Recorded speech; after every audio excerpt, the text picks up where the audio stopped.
Everyone welcome back to medical intelligence.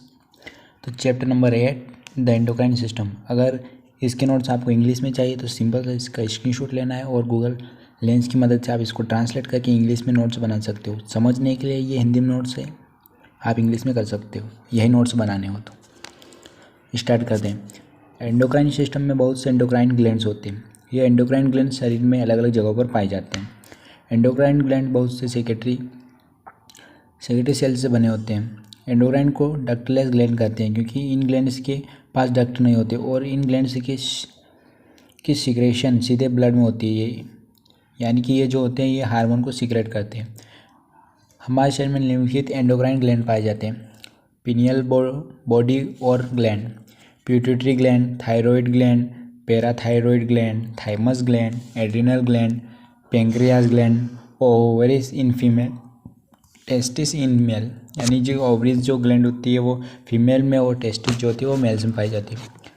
पहली है pineal gland. ये कॉर्पस कोलोसमस के पास पाया जाता है। यह ग्लैंड बहुत छोटा होता है, रेड कलर का होता है, जो कि पीस शेप का होता है। यह ग्लैंड मेटोनिन नामक हार्मोन सीक्रेट करती है। मेटोनिन प्यूबर्टी के बाद हमारे सेक्स ऑर्गन को बढ़ने में मदद करता है। किशोरावस्था से पहले प्यूबर्टी से पहले ग्लैंड बाकी एंडोक्राइन ग्लैंड्स को काम करने में मदद करती है। यानी ये जो ग्लैंड होती है पिनियल ग्लैंड, यह पी शेप की होती है, पीस यानी कि मटर शेप की होती है, जो कि हमारे प्यूबर्टी जो होता है सेक्स ऑर्गन को बढ़ाने में मदद करती है। फिर आती है पिट्यूटरी ग्लैंड, हाइपोफाइसिस कैरिब्री। पिट्यूटरी ग्लैंड हमारे स्कल के बेस तल हाइपोथैलेमस के नीचे पाया जाता है। पिट्यूटरी ग्लैंड में 3 लोब्स होते हैं: anterior lobe, posterior lobe, intermediate lobe. The pituitary gland का स्ट्रक्चर है यहाँ पर, इसके कुछ पार्ट है यहाँ पर देख सकते हो। पिट्यूटरी ग्लैंड को हमारी बॉडी का मास्टर ग्लैंड कहते हैं क्योंकि यह ग्लैंड 2 या 2 से अधिक हार्मोन सीक्रेट करती है। यानी कि ये जो ग्लैंड होती है कई सारे हार्मोन को सीक्रेट करती है, इसलिए इसको मास्टर ग्लैंड कहा जाता है। सभी का कंट्रोलर इसी के पास होता है। हार्मोन बाकी सभी एंडोक्राइन ग्लैंड्स की एक्टिविटी को कंट्रोल करती है। पिट्यूटरी ग्लैंड को एंटीरियर लोब निम्नलिखित हार्मोन सीक्रेट करता है: ग्रोथ हार्मोन जिसे GH short form, thyroid stimulation hormone TSH, ACTH, फिर प्रोलैक्टिन, गोनेडोट्रोफिस। ग्रोथ हार्मोन, यह हार्मोन हमारी बॉडी के सेल को डिवाइड करने के लिए उत्तेजित करता है। यह हार्मोन बॉडी में मेटाबॉलिज्म की क्रिया भी करता है। थायराइड स्टिमुलेशन हार्मोन, यह हार्मोन थायराइड ग्लैंड पर नियंत्रित करने का काम करता है। थायराइड ग्लैंड के द्वारा हार्मोन का सिक्रेशन होता है: थायराइड T4 एंड थायरोडोथायरिन T3। यानी थायराइड ग्लैंड जो होती है हमारे गले में होती है, जिसको ये कंट्रोल करता है ACTH। यह हार्मोन एड्रिनल ग्लैंड पर नियंत्रित करने का काम करता है, जिसे एड्रिनल ग्लैंड कोर्टेक्स के द्वारा कोर्टिसोल नामक हार्मोन सीक्रेट करता है। प्रोलैक्टिन, यह हार्मोन मिल्क के सिक्रेशन को कंट्रोल करता है। यह हार्मोन बच्चे के जन्म के बाद प्रोटेशन तुरंत ब्रेस्ट पर असर करता है। गोनेडोट्रोपिन, इन हार्मोन्स को सेक्स हार्मोन भी कहा जाता है। यह 2 हार्मोन होते हैं: फोलिकल स्टिमुलेशन हार्मोन FSH। यह हार्मोन ओवरी को ग्रेफिलिन फोलिकल्स बनाने के लिए उत्तेजित करता है। हार्मोन टेस्टिस में स्पर्मोजोआ बनाते हैं। ल्यूटेन्सिंग हार्मोन, यह हार्मोन ओवरी में एस्ट्रोजन और प्रोजेस्टेरोन की सिक्रेशन को कंट्रोल करता है। यह हार्मोन टेस्टिस में टेस्टोस्टेरोन की सिक्रेशन को भी कंट्रोल करता है। पिट्यूटरी ग्लैंड को पोस्टीरियर लोब निम्नलिखित हार्मोन्स को सीक्रेट करता है: ऑक्सीटोसिन, एंटीडायूरेटिक हार्मोन ADH तथा वेसोप्रेसिन, ऑक्सीटोसिन। यह हार्मोन बच्चे के जन्म के साथ यूटेरस को कंट्रक्शन के लिए उत्तेजित करता है। यह हार्मोन ब्रेस्ट को भी कंट्रक्शन के लिए उत्तेजित करता है ताकि स्तनपान की क्रिया हो सके। फिर आता है ADH, यह हार्मोन किडनी के द्वारा पास किए जाने वाले वाटर पर नियंत्रित रखता है। यह हार्मोन यूरिन की मात्रा पर रोक लगाने का काम करता है। Blood supply, internal carotid artery के द्वारा पिट्यूटरी ग्लैंड को प्योर ब्लड की सप्लाई की जाती है। पिट्यूटरी ग्लैंड का इम्प्योर ब्लड छोटी छोटी वेन्स के द्वारा ब्रेन की वेनस से आइनस तक पहुंचाया जाता है। फिर आती है थायराइड ग्लैंड। यह ग्लैंड सबसे बड़ी एंडोक्राइन ग्लैंड होती है। यह ग्लैंड लैरिंक्स के सामने पाया जाता है। इस ग्लैंड में बहुत ज़्यादा ब्लड सप्लाई होता है। इस ग्लैंड का कलर येलोइश ब्राउन होता है। थायराइड ग्लैंड के दो लोब होते हैं। लोब ट्रेकिया के दोनों साइड में पाए जाते हैं। ग्लैंड का बटरफ्लाई के आकार का शेप होता है। ग्लैंड का लोब आकार त्रिकोण होता है और यह लोब 5 सेंटीमीटर और 3 सेंटीमीटर चौड़ा होता है। Thyroid gland T3 and thyronine T4 नामक हार्मोन सीक्रेट करता है। इन दोनों हार्मोन को बनाने के लिए आयोडीन चाहिए होता है, जिसके कारण यह बनता है। फिर आती है थायराइड ग्लैंड T3 T4 हमारे शरीर में मेटाबॉलिज्म की क्रिया पर कंट्रोल रखने का काम करती है और शरीर में O2 और CO2 की मात्रा को भी कंट्रोल करती है। यहाँ पर मेन इंपॉर्टेंट जो टॉपिक है कि कंट्रोल O2 और CO2 को कंट्रोल कौन करता है, तो वो T3 और T4 हार्मोन जो होता है वो कंट्रोल करता है। फिर आता है हाइपोसिक्रेशन। इसका मतलब होता है कि थायराइड ग्लैंड की सिक्रेशन का काम जो हाइपोसिक्रेशन को हाइपोथायरॉयडिज्म भी कहते हैं। बच्चे के जन्म के समय यदि थायराइड ग्लैंड की सिक्रेशन कम होती है तो इससे एक बीमारी उत्पन्न होती है जिसे क्रेटिनिज्म कहते हैं। यह वयस्कों में थायराइड ग्लैंड की सिक्रेशन कम हो जाता है, उन्हें मायोक्सिडेनेमा नामक बीमारी हो जाती है। हाइपर सिक्रेशन, इसका मतलब होता है कि थायराइड ग्लैंड की सिक्रेशन का सामान्य से बहुत ज़्यादा बढ़ जाना। हाइपर सिक्रेशन को हाइपरथायरॉयडिज्म भी कहते हैं। हाइपर सिक्रेशन होने की वजह से थायरोटॉक्सिन नामक बीमारी हो जाती है। थायरोटॉक्सिन के लक्षण वजन गिरना, तापमान सामान्य से बढ़ जाना, बहुत ज़्यादा पसीना आना, पल्स रेट बढ़ जाना, आंखें बाहर आ जाना आदि ETC एग्जाम्पल है, ETC लक्षण है। Blood supply superior and inferior thyroid arteries के द्वारा थायराइड ग्लैंड को प्योर ब्लड की सप्लाई की जाती है। थायराइड ग्लैंड को इम्प्योर ब्लड थायराइड वेन्स के द्वारा केयर किया जाता है। पैराथायराइड ग्लैंड, यह छोटे छोटे ग्लैंड्स होते हैं। यह चारों ग्लैंड्स थायराइड ग्लैंड के पीछे आगे भाग में धसे रहते हैं। यह ग्लैंड्स पैराथार्मोन नामक हार्मोन सीक्रेट करते हैं। पैराथार्मोन ब्लड और ब्लड में कैल्शियम की मात्रा को कंट्रोल करता है, यानी कि पैराथार्मोन जो होता है वह ब्लड में कैल्शियम की मात्रा को कंट्रोल करता है। ये पैराथायराइड ग्लैंड का स्ट्रक्चर है।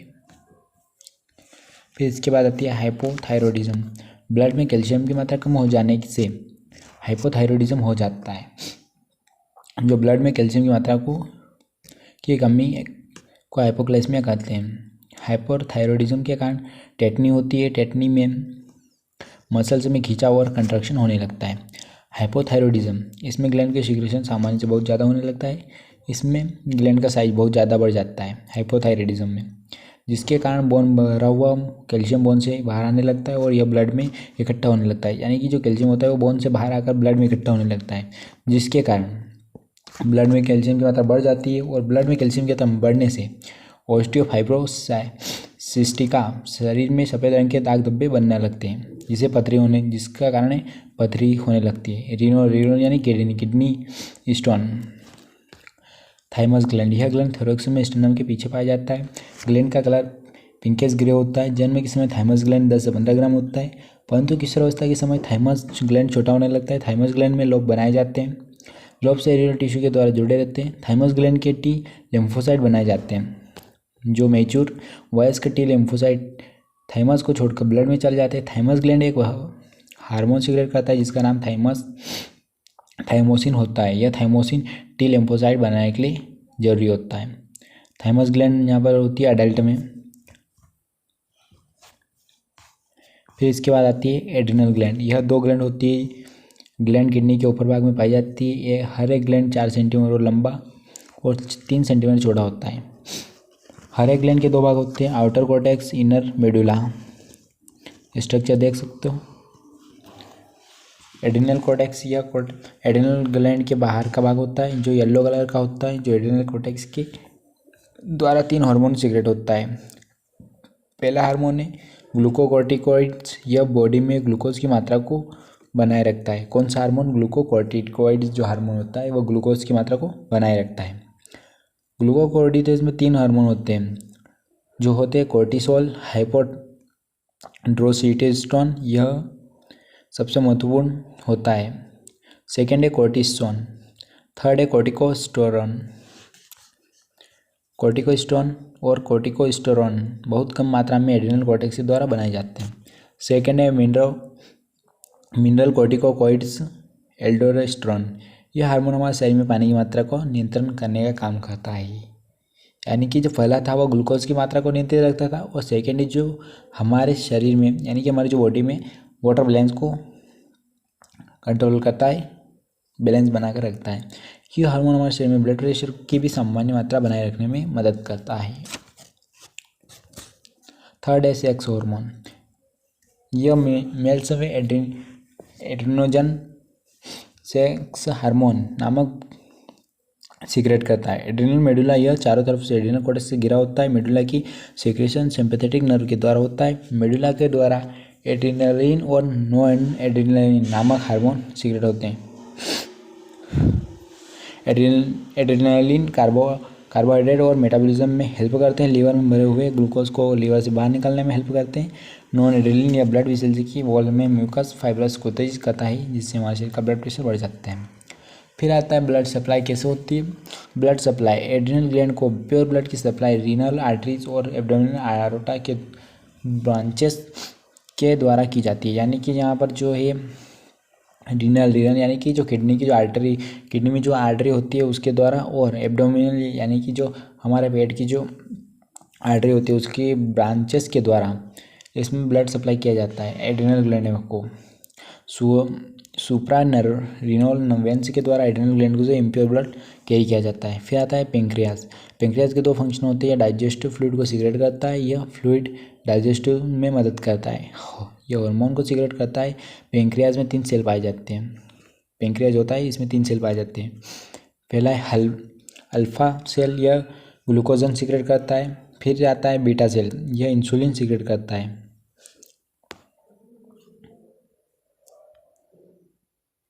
यहाँ पर जो मेन इम्पोर्टेंट टॉपिक है कि अल्फ़ा सेल जो होता है यह ग्लूकोजन सीक्रेट करता है, और बीटा सेल जो होता है यह इंसुलिन सीक्रेट करता है। अगर आपसे पूछ लिया जाए कि इंसुलिन सीक्रेट कौन सा हार्मोन करता है तो बीटा सेल करता है। फिर आता है डेल्टा सेल, यह स्टोमोस्टेरिन सीक्रेट करता है। इंसुलिन का काम ग्लूकोज को ग्लूकोजन में बदल देना है, और ग्लूकोजन का काम ग्लाइकोजन को ग्लूकोज में बदल देना है। स्टोमोस्टेरिन यह एक ग्रोथ हार्मोन है जिसके द्वारा शारीरिक विकास होता है। यदि इंसुलिन की शरीर में कमी हो जाती है तो यह व्यक्ति को डायबिटीज़ नामक बीमारी हो जाती है।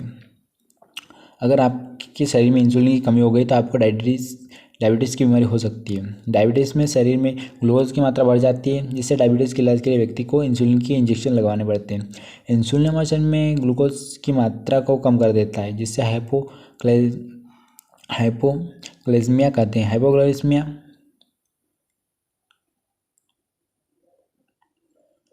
हाइपोग्लाइसेमिया को कंट्रोल करने के लिए व्यक्ति को तुरंत ग्लूकोज भरपूर फूड खाना पड़ता है,